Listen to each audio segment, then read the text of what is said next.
things I want to ask you, Sammy. Watching the PWHL games, physicality seems to be an entertaining part of what they do. Um, they haven't crossed the line.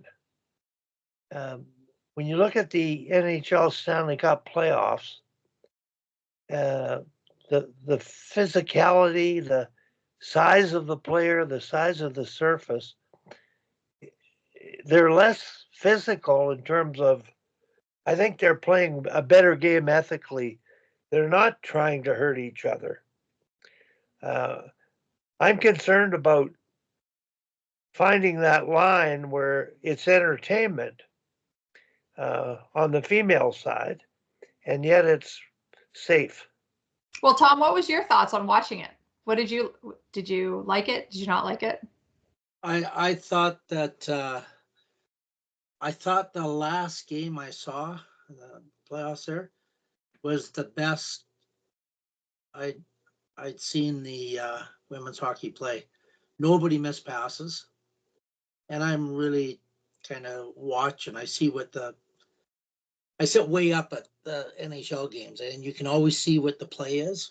Mm-hmm. It's pretty easy sitting there watching, and 90% of the time the NHL players make the right play.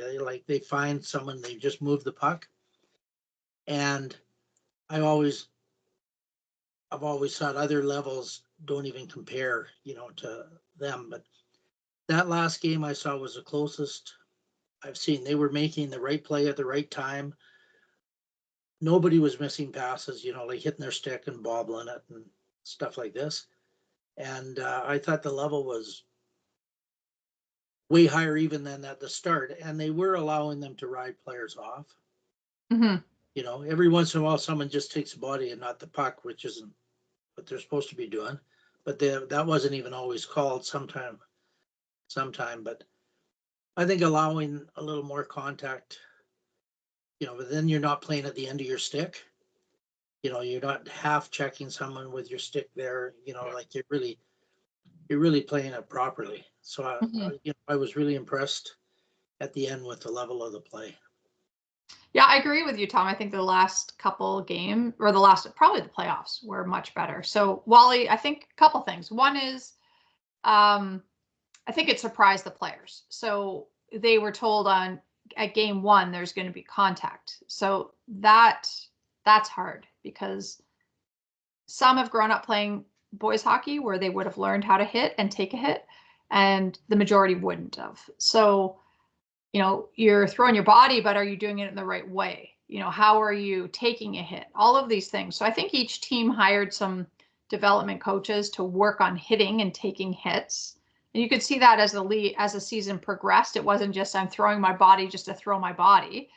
While you say it wasn't over the line, Wally, there was, I would say, triple the amount of man hours, woman hours lost to injury than there ever has been at this highest level. So they're going to have to take a look at the reserve player roster because right now it's very small. And so I think they were allowed to take 25 players max for practices.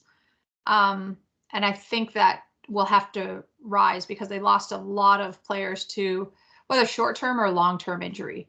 And when somebody like Natalie Spooner goes down on a hit where, in my opinion, she's too far away from the boards, the player is too far behind the play to create contact. It just is kind of set for being able to make these kind of mistakes that lead to injuries. So there was a lot of, ankles and knees that we just have never seen in the game before.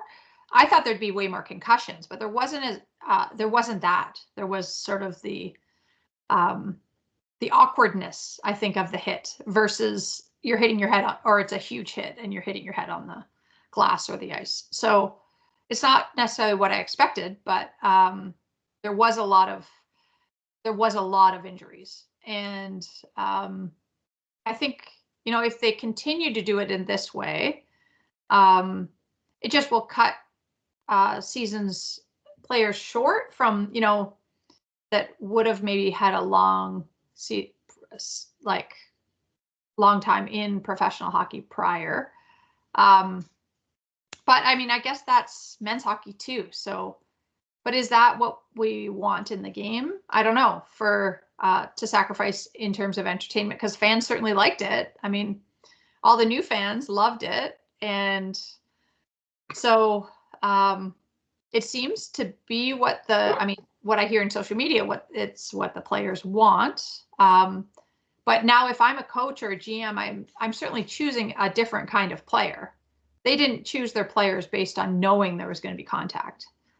But now I may be picking the more feisty player or the bigger player. And so what will that mean long-term for maybe the more finesse player or the shorter player? I don't know.